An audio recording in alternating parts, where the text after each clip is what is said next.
Hello hi, ఈరోజు మనం చేపలు ఎగురు ఎలా చేయాలో నేర్చుకుందాము. ఇదిగోండి ధనియాలు, జీలకర్ర, లవంగీలు, కొంచెం మెంతులు, వెల్లుల్లి, ఇవి మసాలా పొడి చేసుకుందాం. ఇదిగోండి కచ్చాపిచ్చాక పొడి వేసుకున్నాం కదా, ఇందులో ఉల్లిపాయలు వేసుకుంటున్నాను.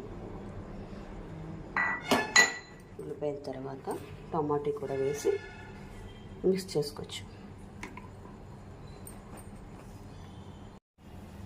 ఇదిగోండి కళాయి పెట్టుకుని ఆయిల్ వేసుకున్నాను. ఇప్పుడు కొంచెం పచ్చిమిర్చి,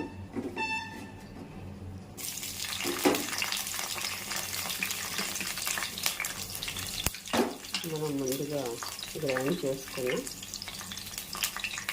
మసాలా, ఉల్లిపాయ, టమాటో పేస్ట్